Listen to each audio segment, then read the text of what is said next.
प्रिय अभ्यर्थियों, मैं योगेश आप सभी का शिक्षागढ़ में स्वागत करता हूं। शिक्षागढ़ ऑनलाइन प्लेटफॉर्म के माध्यम से मैं आप सभी को छत्तीसगढ़ के सामान्य अध्ययन के बारे में पढ़ा रहा हूं, जिसमें कि पिछले क्लास में हमने देखा था कि कांकेर जिले का मैपिंग, कोंडागांव जिला और बस्तर जिले का मैपिंग देखा था। आज हम देखेंगे दंतेवाड़ा जिले का मैपिंग और दंतेवाड़ा के बाद देखेंगे बीजापुर जिले का मैपिंग। तो सबसे पहले देखते हैं दंतेवाड़ा जिला। ठीक, तो देखिए दंतेवाड़ा जो जिला है, अगर दंतेवाड़ा जिले की बात करें तो सबसे पहले क्या देखते थे हम, गठन। तो दंतेवाड़ा जिले का गठन कब हुआ था? 1998 में बस्तर जिले से अलग होके। ठीक, उसके बाद सेकेंड में क्या देख रहे थे, तहसील। तो दंतेवाड़ा जिले में कुल तहसीलों की संख्या है 5। ठीक, कुल तहसीलों की संख्या है 5। उसके बाद देखते थे सीमावर्ती जिला। तो सीमावर्ती जिला देखने से आपको एक चीज ध्यान आ रहा होगा कि दंतेवाड़ा एक भू आवेष्टिक जिला है। ठीक, दंतेवाड़ा एक भू आवेष्टिक जिला है। देखिए, अगर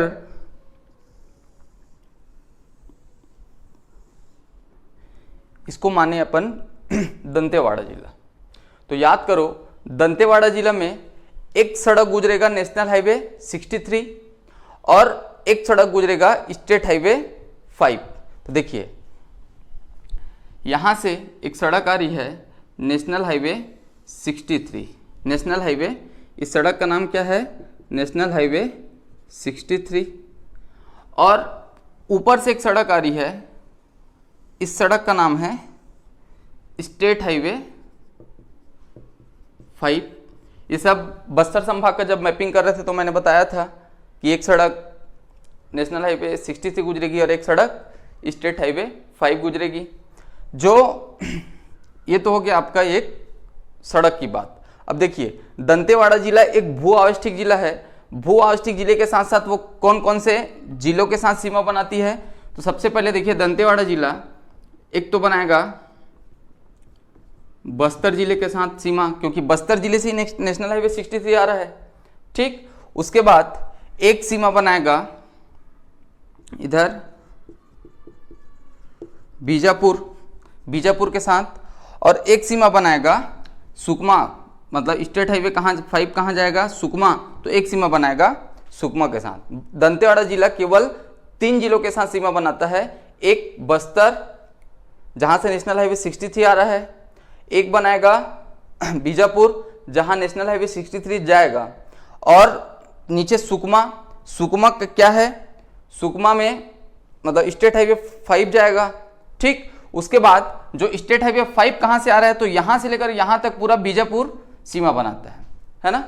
तो ऊपर भी बीजापुर आ जाएगा आपका। ठीक, तो अगर सीमावर्ती जिले की बात करें तो सीमावर्ती जिले में कौन कौन सा हो जाएगा, एक हो जाएगा बस्तर, दूसरा हो जाएगा सुकमा, और तीसरा जिला हो जाएगा बीजापुर। ठीक, तो ये है सीमावर्ती जिले की बात। सीमावर्ती जिले के बाद अगर स्थानों को देखें, इसमें एक चीज और याद रखना, बस्तर जिले से ही, याद करो बस्तर जिले में इंद्रावती नदी देखे थे, तो बस्तर जिले से ही कौन सी नदी आ रही है, ये कौन सी नदी है, इंद्रावती नदी। ठीक, इंद्रावती नदी है ना, तो इंद्रावती नदी भी आ रही है।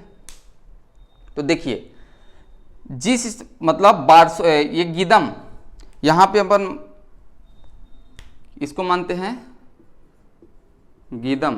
गीदम में स्टेट हाईवे 5 और नेशनल हाईवे 63 एक दूसरे को इंटरसेक्ट करेंगे गीदम में। ठीक, गीदम के ऊपर इंद्रावती के तट पर, गीदम के ऊपर इंद्रावती के तट पर एक शहर है, उसका नाम है बारसूर। ठीक, गीदम के ऊपर इंद्रावती के तट पर बारसूर। गीदम के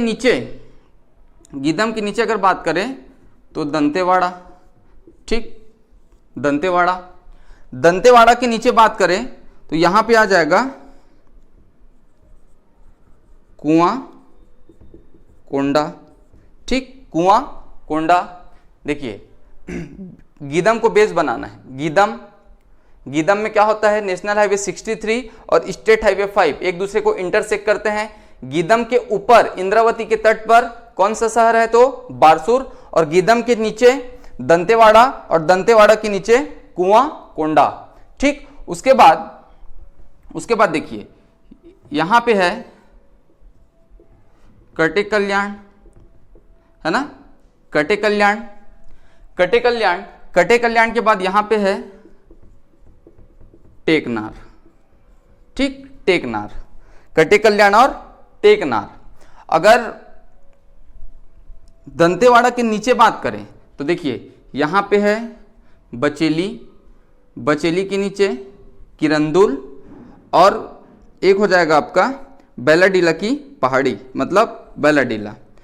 तो ये वाला एरिया, ये बचेली किरंदुल बैलाडीला। ठीक, बचेली किरंदुल और बैलाडीला। यहां पे है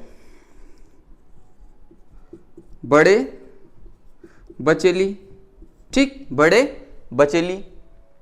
तो देखिए मुख्य रूप से दंतेवाड़ा जिले में इतने शहर को देखना है, जिसमें से गीदम को बेस बनाना है। गीदम के ऊपर बारसूर, गीदम के नीचे दंतेवाड़ा और दंतेवाड़ा के नीचे कुआं कोंडा। दंतेवाड़ा और कुआं कोंडा के बीच में है आपका बचेली, किरंदुल और बैलाडीला। ठीक, तो अगर तहसील की बात करें, तहसील कुल कितना है आपका दंतेवाड़ा जिले में, अगर तहसील की बात करें तो कुल तहसील की संख्या है 5। तो देखिए गीदम एक तहसील, दंतेवाड़ा दूसरा तहसील, कटे कल्याण तीसरा तहसील, कुआं कोंडा चौथा तहसील और बड़े बचेली 5वें नंबर का तहसील है।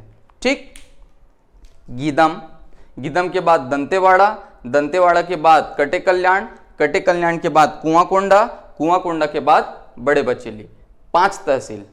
ठीक, और अगर इनमें शहर की बात करें, देखिए अब एक एक फैक्ट को समझते जाना।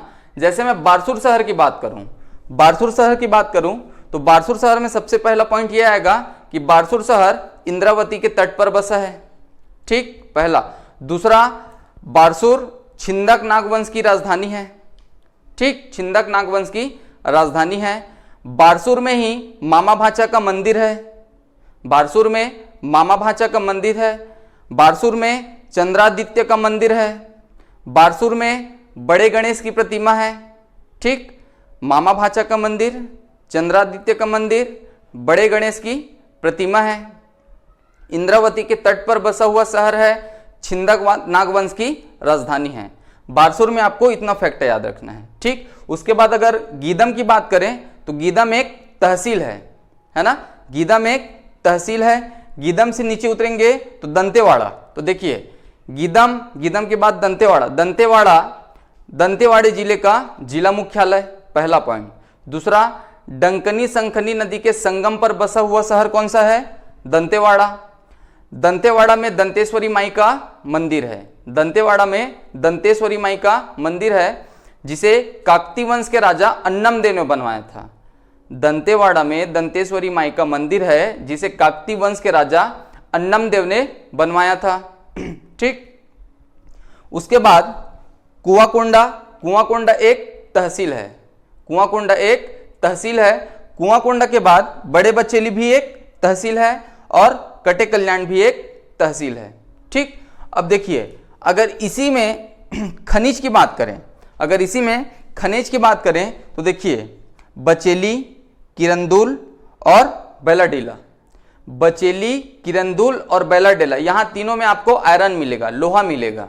ठीक, और इन तीनों में बचेली, किरंदुल और बैलाडीला में एनएमडीसी का माइंस है, national mineral development corporation, NMDC का 3 माइंस, एक माइंस बचेली में, एक माइंस किरंदुल में और एक माइंस बैलाडीला में। तो सबसे पहले कौन सा माइंस बना, तो किरंदुल वाला माइंस बना 1968 में। ठीक, 1968 में एनएमडीसी किरंदुल, उसके बाद 1980 में एनएमडीसी बारसूर और उसके बाद 1988 में एनएमडीसी बैलाडीला। ठीक, उसके बाद यहीं पे है बैलाडीला की पहाड़ी, बैलाडीला की पहाड़ी। बैलाडीला की पहाड़ी में सबसे ऊंची चोटी का नाम है नंदीराज। बैलाडीला की पहाड़ी का सबसे ऊंचा चोटी है नंदीराज, जिसका ऊंचाई है 1210 मीटर। 1210 मीटर के साथ साथ नंदीराज छत्तीसगढ़ का दूसरा सबसे ऊंचा चोटी है। ठीक, 1210 मीटर हाइट, चोटी का नाम है नंदीराज। कौन सी पहाड़ी में तो है बैलाडीला। ठीक, ये तो हो गया आयरन, लोहा, बचेली, किरंदुल और बैलाडीला में। उसके बाद कटे कल्याण और बचेली में, कटे कल्याण और बचेली में आपको मिलेगा टीन। कटे कल्याण और बचेली में आपको क्या मिलेगा? टीन। ठीक, उसके बाद जो टेकनार बस्ता है, यह दंतेवाड़ा जिले का औद्योगिक क्षेत्र है। टेकनार दंतेवाड़ा जिले का एक औद्योगिक क्षेत्र है। ठीक, टेकनार दंतेवाड़ा जिले का एक औद्योगिक क्षेत्र है। उसके बाद अगर नदी को देखें तो इंद्रावती नदी जा रही है। इंद्रावती नदी में दंतेवाड़ा में इंद्रावती नदी में बोध घाट परियोजना है। बोध घाट परियोजना है। ठीक, बोध घाट परियोजना दंतेवाड़ा जिले में इंद्रावती नदी में। ठीक, दंतेवाड़ा जिला डंकनी संखनी नदी के संगम पर बसा है और डंकनी नदी इंद्रावती की एक सहायक नदी है। ठीक, और संकनी नदी डंकनी नदी में मिल जाती है ना। तो दंतेवाड़ा जिले में मुख्य रूप से आपको इतना फैक्ट याद रखना है, तो एक बार ध्यान से सुनिए। दंतेवाड़ा जिले का गठन कब हुआ? तो 1998। दंतेवाड़ा जिले में कुल तहसीलों की संख्या 5। जैसे पहला गीदम के बाद दंतेवाड़ा के बाद कटे कल्याण के बाद कुआंकोंडा के बाद बड़े बचेली। अगर दंतेवाड़ा जिले में शहर की बात करें तो एक बारसूर शहर है, बारसूर के बाद गीदम। ठीक, उसके बाद अगर खनिज की बात करें तो बचेली, किरंदुल और बैलाडीला में आपको आयरन मिलेगा। बचेली, किरंदुल और बैलाडीला में आपको आयरन मिलेगा। उसके बाद कटे कल्याण और बड़े बचेली में आपको टीन मिलेगा। कटे कल्याण और बड़े बचेली में टीन मिलेगा। उसके बाद टेकनार यहाँ का एक औद्योगिक क्षेत्र है। तो ये था आपका दंतेवाड़ा जिला। दंतेवाड़ा जिला के बाद हम देखेंगे आपका बीजापुर जिला। तो अब हम देखेंगे बीजापुर जिला। मतलब हमने अब कुल कितना जिला देख लिया? 4 जिला। एक तो देखा कांकेर के बाद कोंडागांव के बाद बस्तर के बाद दंतेवाड़ा भी कंप्लीट। अब देखेंगे बीजापुर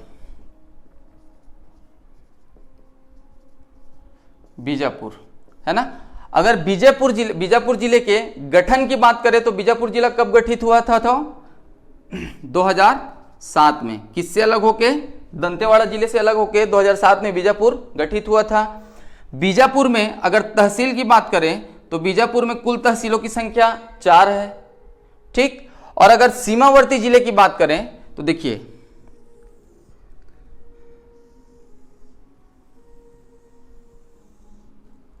ये मान लीजिए बीजापुर है। ठीक, बीजापुर में एक सड़क आ रही है। इस सड़क का नाम क्या है? National highway 63। अभी देखिए ना, दंतेवाड़ा से आ रहा है नेशनल हाईवे 63। मतलब एक सीमावर्ती जिला क्या होगा? दंतेवाड़ा के बाद बस्तर एक सीमावर्ती जिला। ठीक, बस्तर के साथ साथ सुकमा एक सीमावर्ती जिला। ऊपर की अगर बात करें तो कोंडागांव एक सीमावर्ती जिला। देखिए, सुकमा सीमावर्ती जिला, दंतेवाड़ा सीमावर्ती जिला, बस्तर सीमावर्ती जिला, कोंडागांव भी एक सीमावर्ती जिला। उसके बाद इधर आ जाएगा आपका तेलंगाना, तेलंगाना राज्य और महाराष्ट्र राज्य। ठीक, तो कोंडागांव, बस्तर, दंतेवाड़ा और सुकमा और तेलंगाना और महाराष्ट्र। तो सीमावर्ती की अगर बात करें तो सबसे पहले है कोंडागांव, कोंडागांव के बाद बस्तर, बस्तर के बाद सुकमा, सुकमा के बाद अगर राज्यों की बात करें, राज्यों की बात करें, सॉरी एक दंतेवाड़ा, और अगर राज्यों की बात करें तो राज्य में दो राज्य याद रखना है, एक है आपका तेलंगाना और एक है महाराष्ट्र। ठीक, तेलंगाना और महाराष्ट्र। तो देखिए दंतेवाड़ा जिले से जैसे ही नेशनल हाईवे 63 अगर कहाँ इंटर करेगा, बीजापुर जिले में, तो एक शहर आएगा भैरमगढ़, भैरमगढ़, भैरमगढ़ के बाद बीजापुर और बीजापुर के बाद भोपाल पट्टनम। ठीक, भोपाल पट्टनम। तो देखिए तीनों बी से, भैरमगढ़, बीजापुर, भोपाल पट्टनम। उसके बाद यहां पे एक स्थान पड़ेगा भद्रकाली, भद्रकाली। ठीक, भद्रकाली के साथ साथ यहां पे एक स्थान पड़ेगा उसूर, उसूर। ठीक, उसूर। देखिए नेशनल हाईवे 63 में आप दंतेवाड़ा जिले से बीजापुर जिले में इंटर करेंगे तो सबसे पहले भैरमगढ़, भैरमगढ़ के बाद बीजापुर, बीजापुर के बाद भोपालपट्टनम, उसके बाद भद्रकाली और एक स्थान नीचे में है उसूर। तो अगर बीजापुर में कुल तहसीलों की संख्या 4, 4 में से पहला तहसील है आपका भैरमगढ़, दूसरा तहसील है बीजापुर, तीसरा तहसील है भोपालपट्टनम और चौथा तहसील है उसूर। ठीक, उसूर। उसके बाद देखिए दंतेवाड़ा जिले से नदी आ रही है, दंतेवाड़ा जिले से एक नदी आ रही है, उसका नाम क्या है, इंद्रावती नदी। पढ़े थे ना इंद्रावती नदी, इंद्रावती नदी। अब इंद्रावती नदी देखिएगा, इंद्रावती नदी में इंद्रावती नेशनल पार्क। ठीक, इंद्रावती नदी में ही इंद्रावती नेशनल पार्क। ठीक, ये क्या है, नेशनल पार्क। उसके बाद भैरमगढ़ में, भैरमगढ़ में भैरमगढ़ अभ्यारण्य। ठीक, भैरमगढ़ अभ्यारण्य। उसके बाद उसूर में, उसूर में पामेड़ अभ्यारण्य, अभ्यारण्य क्या नाम है, पामेड़, पामेड़ अभ्यारण्य। ठीक, तो देखिए बीजापुर जिले में एक नेशनल पार्क और 2 अभ्यारण्य। तो एक नेशनल पार्क कौन सा हो गया, इंद्रावती नेशनल पार्क, एक हो गया भैरमगढ़ अभ्यारण्य और एक हो गया पामेड़ अभ्यारण्य। ठीक, इंद्रावती नेशनल पार्क की बात करें तो इंद्रावती नेशनल पार्क का गठन 1978 में हुआ था। 1978 में गठन के साथ साथ यह छत्तीसगढ़ का पहला नेशनल पार्क था। इसका कुल क्षेत्रफल की अगर बात करें तो 1258 वर्ग किलोमीटर इसका कुल क्षेत्रफल है। ठीक है, यह था आपका national park, Indravati national park के बारे में। उसके बाद एक अभ्यारण्य भैरमगढ़ है और एक अभ्यारण्य पामेड़ है। उसके बाद देखिए इंद्रावती नदी यहां से सीमा बनाती हुई महाराष्ट्र के साथ भद्रकाली, भद्रकाली तक आएगी और यहां से एक नदी आ रही है गोदावरी नदी। गोदावरी नदी भद्रकाली में इंद्रावती नदी गोदावरी नदी में मिल जाती है। भद्रकाली में इंद्रावती नदी गोदावरी नदी में मिल जाती है। ठीक, और आगे निकल जाती है गोदावरी नदी। ठीक, गोदावरी नदी। उसके बाद देखिए अब एक एक स्थानों के बारे में अगर बात करें तो देखिए सबसे पहले भैरमगढ़, भैरमगढ़ एक तहसील है। पहला भैरमगढ़ के तहसील के साथ साथ वहां एक अभ्यारण्य है जिसका नाम है भैरमगढ़ अभ्यारण्य। ठीक, दूसरा उसके बाद भैरमगढ़ भैरम देव राजा के नाम पर रखा गया है। ठीक, 3 फैक्ट। उसके बाद बीजापुर, बीजापुर जिले का जिला मुख्यालय है।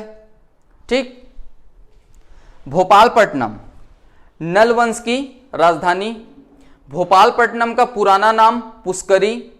ठीक, नल वंश की राजधानी, पुराना नाम पुष्करी, और भोपालपट्टनम में कोरंडम मिलता है।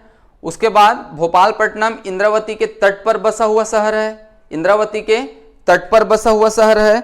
उसके बाद भोपालपट्टनम का पुराना नाम क्या बताया था, पुष्करी। ठीक, तो ये सब फैक्ट आपको भोपालपट्टनम के बारे में याद रखना है। ठीक, उसके बाद पामेर अभ्यारण्य उसूर तहसील में पड़ेगा, है ना। देखिए, तो ये था आपका पूरा बीजापुर जिला।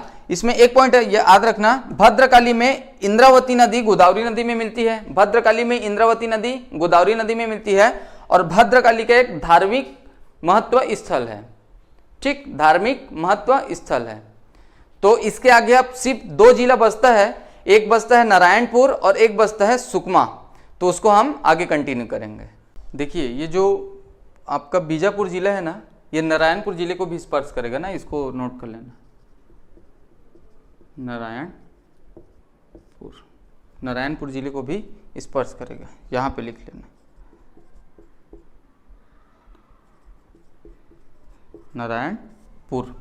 ठीक, अब ये रहा पूरा बीजापुर। बीजापुर के बाद सुकमा जिला अब देखना है, सुकमा जिला। तो सुकमा जिला की अगर बात करें तो सुकमा जिला का गठन कब हुआ था, सुकमा जिले का गठन कब हुआ था, 2012 में, 2012 में दंतेवाड़ा से अलग होके सुकमा जिला बना था। सुकमा जिले में कुल तहसीलों की संख्या की बात करें तो कुल तहसील है सुकमा जिले में 3। ठीक, कुल तहसील कितने हैं सुकमा जिले में, 3। देखिए, सीमावर्ती जिला अगर देखना है तो अगर इसको मान ले हम सुकमा जिला, देखिए छोटा सा जिला है सुकमा जिला।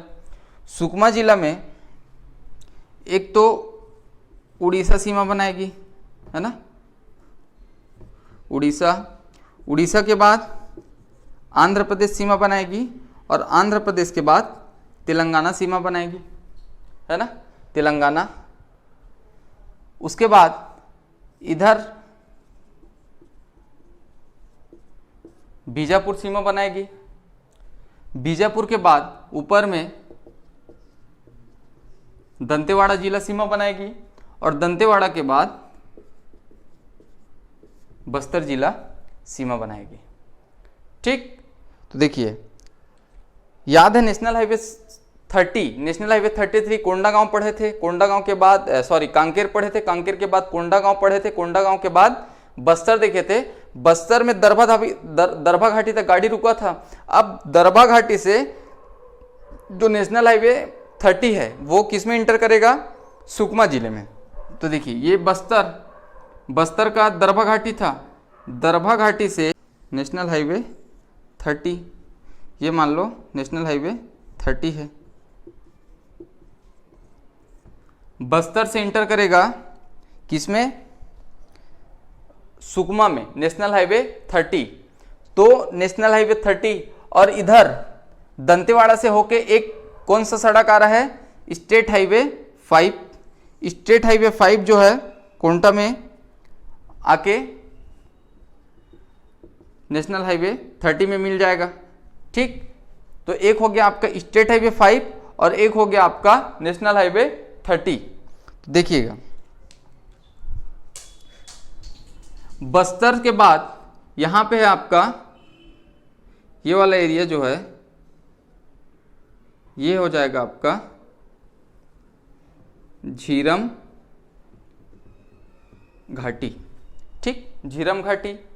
झीरम घाटी के बाद ये हो जाएगा आपका छिंदगढ़।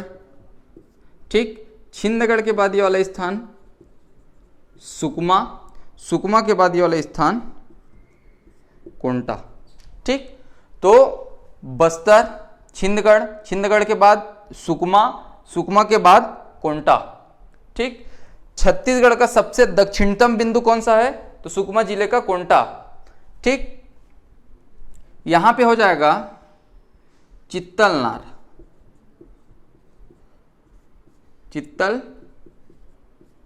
चित्तलनार। ठीक, तो नेशनल हाईवे 30 में छिंदगढ़, सुकमा, फिर कोंटा। स्टेट हाईवे में चित्तलनार, चित्तलनार के बाद कोंटा, है ना। अब कुल तहसीलों की संख्या 3 देखे हैं। कुल तहसीलों की संख्या 3 में पहला तहसील है आपका छिंदगढ़, दूसरा तहसील है सुकमा और तीसरा तहसील है कोंटा। ठीक, पहला तहसील है छिंदगढ़, छिंदगढ़ के बाद दूसरा तहसील है सुकमा, सुकमा के बाद तीसरा तहसील है कोंटा। ठीक, देखिए उसके बाद ये तो हो गया आपका झीरम घाटी, झीरम घाटी के बाद छिंदगढ़, छिंदगढ़ के बाद सोना कुकनार, सोना कुकनार।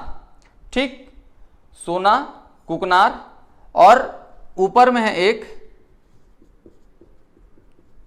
केरला पाल, सोना कुकनार और केरला, सोना कुकनार और केरला पाल। तो देखिए इसमें सुकमा जिला उतना बड़ा नहीं है, देखिएगा ये तो हो गया आपका छिंदगढ़, सुकमा और कोंटा, चित्तलनार, केरला पाल और सोना कुकनार। तो जो ये सुकमा है, कोंटा है और चित्तलनार है, सोना मतलब सुकमा, कोंटा और चित्तलनार, इस तीनों जगह पे आपको टीन मिलेगा, टीन। ठीक, झीरम घाटी में आपको, झीरम घाटी देखो, दरभा घाटी में क्या मिल रहा था? माइका, अभ्रक, मतलब झीरम घाटी में भी क्या मिलेगा आपको? अभ्रक। ठीक, झीरम घाटी में भी क्या मिलेगा? अभ्रक। उसके बाद जो केरला पाल है, केरला पाल में आपको मिलेगा ग्रेफाइट, ग्रेफाइट। ठीक, और जो सोन कुकरा है, सोना कुकनार है, सोना कुकनार है, वहां आपको मिलेगा कोरंडम। तो देखिए पहले कैसे, सबसे पहले सुकमा, कोंटा और चित्तलनार, इन तीनों जगह पे आपको मिलेगा टीन। झीरम घाटी पे आपको मिलेगा अभ्रक, माइका। उसके बाद सोना कुकनार में मिलेगा आपको कोरंडम और केरला पाल में मिलेगा आपको ग्रेफाइट। ठीक, ये तो हो गया खनिज के बारे में। खनिज के बाद देखिए यहां से कौन सी नदी आ रही है? सबरी नदी। ठीक, सबरी नदी। इस सबरी नदी में 2 जलप्रपात हैं। इस सबरी नदी में 2 जलप्रपात हैं। एक का नाम है गुप्तेश्वर जलप्रपात और एक का नाम है रानी दरहा जलप्रपात। दोनों सबरी नदी पर है और सुकमा जिले पे है। एक है गुप्तेश्वर जलप्रपात और एक है रानी दरहा जलप्रपात। ठीक, सबरी नदी कहां से आ रही है? उड़ीसा के कोरापुट से, फिर बस्तर, बस्तर से सुकमा, सुकमा से आंध्र प्रदेश में गोदावरी नदी से मिल जाएगी। सबरी नदी को उड़ीसा में कोलाब नदी के नाम से जाना जाता है, उड़ीसा में कोलाब नदी के नाम से जाना जाता है। सबरी नदी की कुल लंबाई 173 किलोमीटर। ठीक, और सबरी नदी में सुकमा जिले में 2 जलप्रपात, एक है आपका गुप्तेश्वर जलप्रपात और एक है आपका रानी दरहा जलप्रपात। ठीक, सुकमा, कोंटा और चित्तलनार में मिलेगा आपको टीन, झीरम में मिलेगा आपको माइका, सोना कुकनार में मिलेगा आपको कोरंडम और केरला पाल में मिलेगा ग्रेफाइट। तो ये मुख्य रूप से था आपका सुकमा जिला। सुकमा जिले में केवल आपको इतना याद रखना है। ठीक,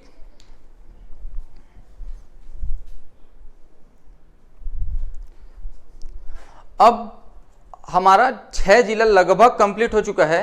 6 जिले के बाद केवल एक जिला बचता है, वो है आपका नारायणपुर। नारायणपुर जिले को हम अगले क्लास में देखेंगे और नारायणपुर जिले के साथ साथ हमने अभी जो 6 जिला प्लस नारायणपुर को लेकर एक पूरा मैप तैयार करेंगे। उसके बाद बस्तर संभाग को समाप्त करेंगे और कोई भी एक दूसरा संभाग का आगे अध्ययन करेंगे। तो आज के क्लास के लिए केवल इतना ही। ठीक है, थैंक यू दोस्तों।